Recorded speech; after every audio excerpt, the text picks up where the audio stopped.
आजकल ना विपक्ष की ये आदत बन गई है सिर्फ आरोप लगाना और भाग जाना। तथाकथित जो इनके गढ़ थे वो तक ये लोग हार चुके हैं।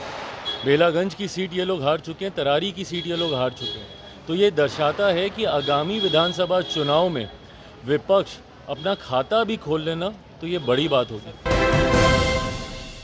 नमस्कार, स्वागत है आपका सिटी पोस्ट लाइव में। मैं हूं मुस्कान। चिराग पासवान का यह कहना कि जो बिहार के अभी हालात हैं, अगर उस पर विपक्ष अपना खाता भी खोल लेती है तो बहुत बड़ी बात है। जी हां, कल प्रधानमंत्री के बयान पर लालू यादव का कहना कि अगर झूठ की मशीन होती तो वो भी शर्मा जाती। इस पर चिराग पासवान गरमाते हैं और कहते हैं कि ये कौन बातें कर रहा है ऐसे। 90 के दशकों को भूलना नहीं चाहिए। अगर 90 के दशक को याद करें तो झूठ वाली मशीन पे कौन आता वो तो सबको पता ही है। अगर हमारे प्रधानमंत्री झूठ बोलते तो वो तीसरी बार सत्ता पे नहीं बैठे होते, जहां विपक्ष दल एकजुट होकर भी हम आ नहीं पाए। और क्या कुछ कहते नजर आए, पहले आप ये सुने। झूठ नापने का कोई मशीन होता तो मशीन भी टूट जाता। इतना प्रधानमंत्री जी झूठ बोल करके गए हैं। क्या झूठ बोले बताएं तो। आजकल ना विपक्ष की ये आदत बन गई है सिर्फ आरोप लगाना और भाग जाना। और देश भारत एक लोकतांत्रिक देश है। देश की जनता ये सब बातें देखती है और उसी के आधार पर अपना फैसला करती है। एक झूठ बोलने वाले मुख्यमंत्री दिल्ली में भी थे जो बड़े बड़े दावे वादे कर कर आए थे। क्या किया देश की जनता ने 10 साल के बाद उनके साथ? उनको दिल्ली की सत्ता से बाहर कर दिया। इसी तरीके से अगर देश में कोई झूठ बोलता है तो लोकतंत्र में इतनी ताकत है कि उस व्यक्ति को अगले चुनाव में जनता अपना फैसला सुनाती है। अब यही पैमाना है, यही मापदंड है। जिस मापदंड की बात आदरणीय लालू जी कर रहे हैं, ये वही मापदंड है कि देश की जनता ने निरंतरता में अगर तीसरी बार मेरे प्रधानमंत्री आदरणीय नरेंद्र मोदी जी पे भरोसा किया है तो इसका मतलब कहीं ना कहीं पिछली 3 बार से वो अपने वादों पर, अपनी बातों पर खरा उतर रहे हैं। आज की तारीख में प्रधानमंत्री मोदी के वादे, उनके वादों को पूरा करने की गारंटी है। और यही कारण है कि आज तीसरी बार, ये कोई सामान्य बात नहीं है कि एक ही सरकार, एक ही व्यक्ति लगातार निरंतरता में 3 बार चुनकर आ जाए। इससे पहले जब ये हुआ था, आज से लगभग 6 दशक पहले, उस वक्त परिस्थितियां अलग थीं, उस वक्त विकल्प नहीं थे। इस बार तो विकल्प के लिए आपने अपने विचारधारा से समझौता करते हुए तमाम विपक्ष एक साथ आ गए, सारे विपक्षी दल एक साथ आ गए। एक दूसरे को जो देख नहीं सकते अपने अपने राज्यों में, वो दल तक एक साथ आ गए। कांग्रेस आम आदमी पार्टी ना पंजाब में देख सकती है, दिल्ली का चुनाव आमने सामने लड़ी। लेफ्ट ममता बनर्जी, ये सब एक साथ एक मंच पर आ गए प्रधानमंत्री मोदी को हराने के लिए। क्या हो गया? उसके बाद भी तीसरी बार जनता ने उन्हें चुना।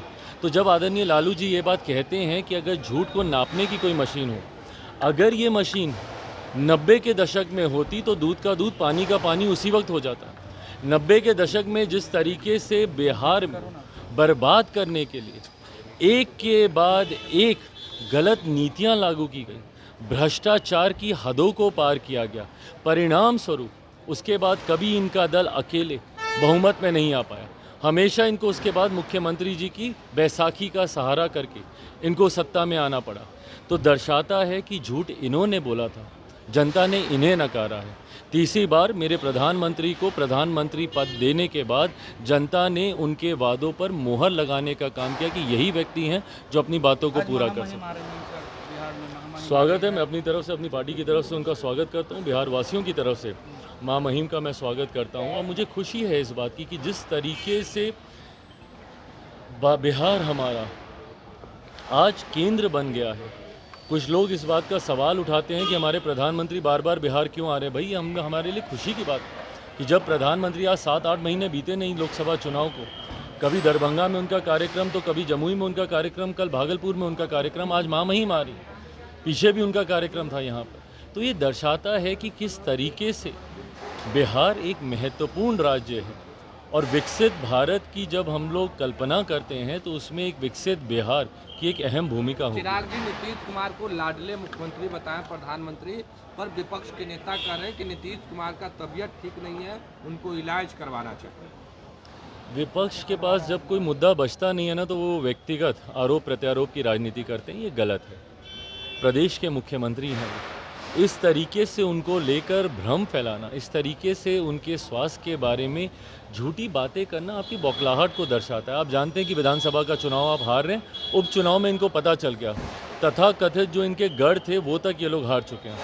बेलागंज की सीट ये लोग हार चुके हैं, तरारी की सीट ये लोग हार चुके हैं। तो ये दर्शाता है कि आगामी विधानसभा चुनाव में विपक्ष अपना खाता भी खोल लेना तो ये बड़ी बात होगी। 225 से ज़्यादा सीटें जीतकर इस बार हम लोग सरकार बनाने जा रहे हैं। अब क्योंकि कोई मुद्दा नहीं बचा तो ये व्यक्तिगत आरोप पे विपक्ष आ गया है, जिसका जवाब भी जनता लालू देगी। प्रसाद यादव के बेटे हैं निशांत को कह रहे हैं कि आरजेडी ज्वाइन कर ले, बेहतर होगा। तेज प्रताप यादव ने ऑफर किया है। भाई देखिए, ये अंतोगत्वा ये फैसला एक व्यक्ति विशेष को लेना है। मेरी समझ के परे है कि क्यों बाकी के लोग इतने उत्साहित हैं। ये फैसला उनको करना है कि उनको राजनीति में आना है, नहीं आना है, कब आना है, कैसे आना है। आएंगे तो हम लोग स्वागत ज़रूर करेंगे। आपने सुना प्रधानमंत्री के द्वारा नीतीश कुमार को लाडले मुख्यमंत्री कहने पर लालू यादव ने कहा कि नीतीश कुमार अब हैं बीमार हो गए हैं, अब उनका स्वास्थ्य ठीक नहीं रहता। तो इस पर चिराग पासवान कहते नजर आए हैं कि प्रधानमंत्री के फेवरेट है नीतीश कुमार और नीतीश कुमार बिल्कुल स्वस्थ हैं और वो एक प्रदेश को चला रहे हैं और विपक्ष को ऐसे सवाल नहीं करना चाहिए। विपक्ष अभी आरोप लगाती है और भाग जाती है। और आप भी अपना टिप्पणी देना बिल्कुल ना भूलें और इस वीडियो को लाइक, शेयर और सब्सक्राइब करना ना भूलें। धन्यवाद।